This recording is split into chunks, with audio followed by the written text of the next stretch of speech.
You see, you said that the decision that was taken by Parliament last year was what Kenyans had said. That is not correct.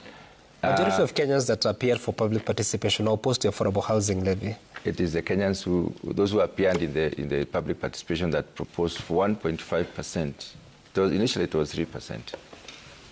And moving it from tax, I mean... Over 90% rejected it. They said they didn't want it. Parliament voted to reduce it to 1.5% and remove the cap of 5,000 shillings. So basically, Parliament will vote based on what? You see, we look at our backgrounds, where we come from, what have the people said about this issue, and then... so what are the people of Tigania West saying about motor vehicle tax and then the tax? I've interacted with a number of people from Tigania West on the motor vehicle tax. What the people are saying clearly is that we should not levy on the first car. Any other extra car, yes. But on the first car, we should encourage Kenyans to own cars by removing that particular levy. So don't levy the first car? The first car, yes. So after the first car, you are levying now luxury, because cars are not bought basically to... You see, our transport system, public transport system is not very well organized. You can be very late for an important occasion. So the idea is to make sure that people get where they want to go. They have been able to buy cars. So how do you get that voice to the decision table in Parliament? We will debate in the House. We will say exactly what our people have advised us. We will make these proposals in the House, on the floor of the House, and I believe the decision will be taken. The Finance and Planning Committee will come with a report and a list of amendments to some of those clauses. Sure. Any other member may come up with their amendments. Yes. So what if the Finance and Planning Committee does not come up with a proposal to amend to say only levy the first car? Then if it's not in the report, the basic thing is that I will introduce it and bring an amendment. You will? Yes. That's a commitment you're giving here? Yeah, that's precisely what I'm saying. What is the chance that some of those proposals will succeed, Honourable Mark Mwenje, based on experience? When it comes to the issue of the finance bill, I feel like we are back where we were last year. Last year's finance bill was trying to raise an additional 211 billion. This one is trying to raise 377 billion additionally.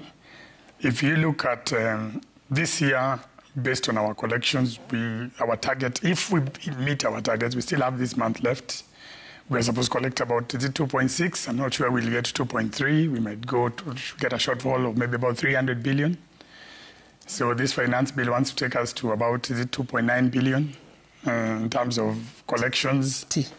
Trillion, sorry, 2.9 trillion. I'm not sure. To me, I think we will not just miss that by a country mile, but we'll miss that by, with acres, or whatever you want to call it, which will be huge, because I'm not sure that the way the proposals have been put are going to work. More importantly, let us look at this finance bill and the proposals that Kenyans have been putting forward. They don't want this issue that is affecting bread. Why are we moving from zero rating to exempt, which the impact means you can't claim input VAT. This is motor vehicle circulation tax. Let's not forget your phone. Right now, when it comes to data charges and telephone, excise duty is moving from 15 to 20%. Transfer of money, excise duty, that is being increased as well. And we all use M-Pesa. These are the proposals that you've had Kenyans speaking about. There are so many that are there. Kenyans have put forward those proposals. Unfortunately, I'm not convinced. And I'm not convinced based on something that you put today, this morning, that I watched the news. Because the chair of the Committee of Finance was today saying that if you remove this motor vehicle circulation tax, we're going to lose 58 billion. Already I'm reading his mind. He's not listening to these Kenyans.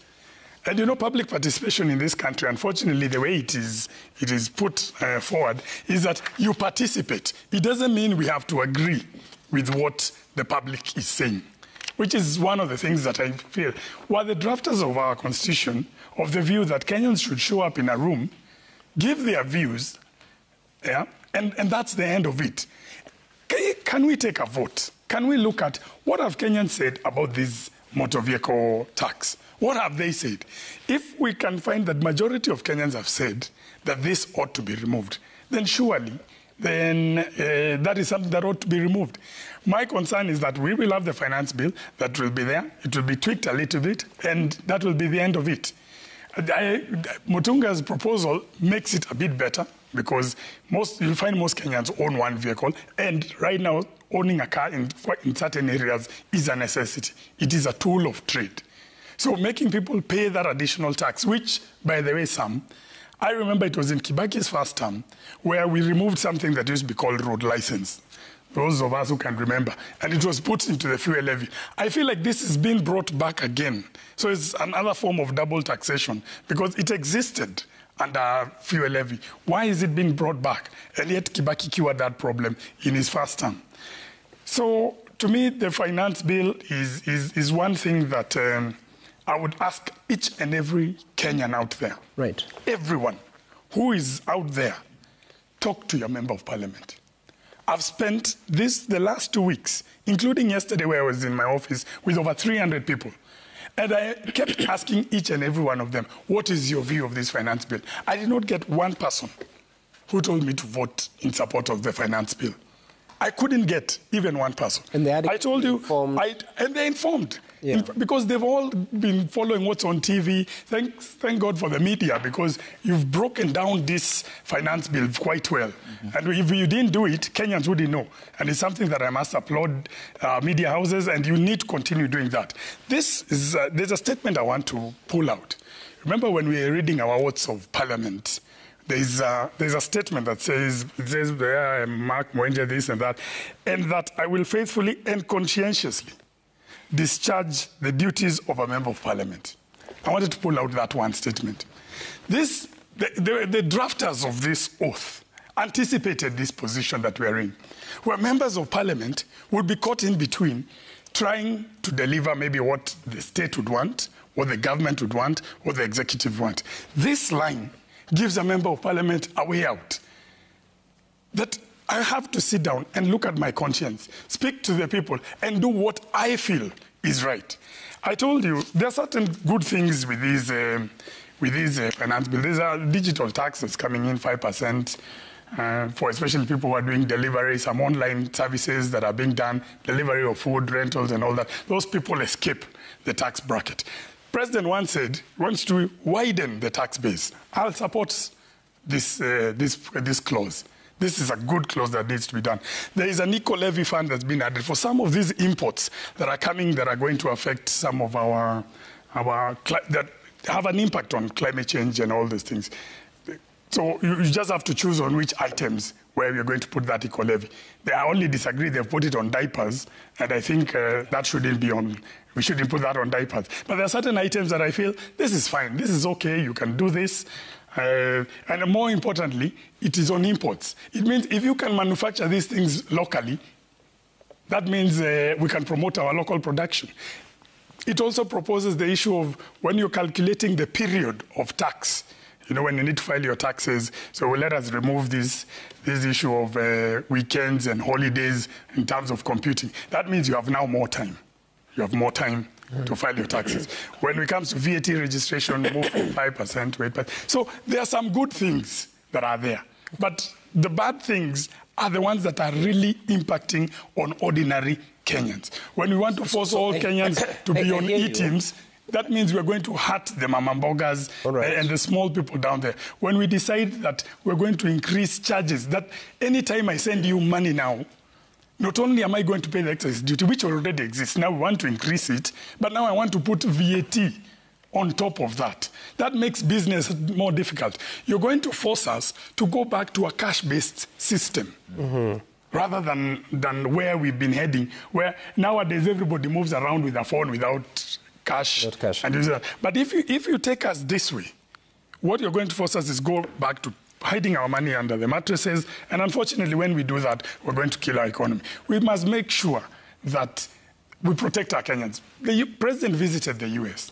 This is what I would have wanted to hear. Do you know how much an avocado goes for in the US? It's $4. One avocado. He came back and told us We've gotten money we're going to build that road going to Mombasa.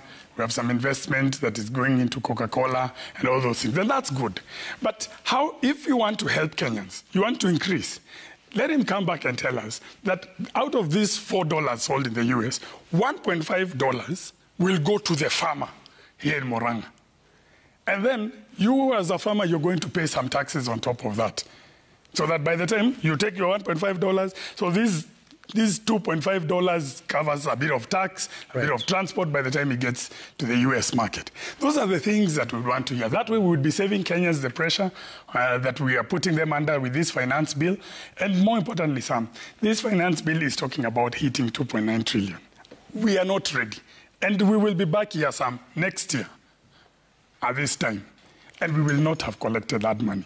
In fact, my fear is that if we continue this way, then at a certain point, people will start running away from business. And we might find ourselves now collecting even less than we've been collecting. Can I say something? You know, I was just calculating the price of an avocado. $4 would be, if you had to use the rate of 135 shillings, that would be 540 shillings. Correct. Kamoja. Yeah. One. In the US. In fact, Sam, let me just add just a bit. This circulation tax, 2.5% you pay is about maximum. So about 4 million is where you pay 100,000 Kenya shillings. That's what we're going to tell Kenyans. Anybody who owns a matatu, any matatu you're seeing plying the routes here in Nairobi, is worth that 3-4 million. So you're getting 100,000. Anybody who has these big cars that you're seeing around, it's 4 million. It's 100,000. Yeah. That's what you're going to ask these Kenyans to do. Let us go to that US, where the president came from, because 100,000, you're talking about $800. If you go to the US today and you tell everyone, now you're going to pay an additional $800 for your car, there'll be riots in those streets. They can't. They can't afford it. Okay. How are we going to get Kenyans to pay an extra 100,000 every month?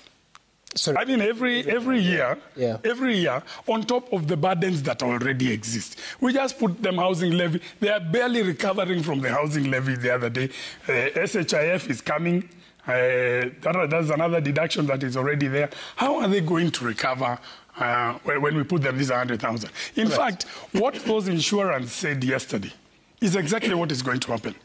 What happens is that for these vehicles, we'll now start taking third-party insurance so that we can do away with this, with this tax. I hear you.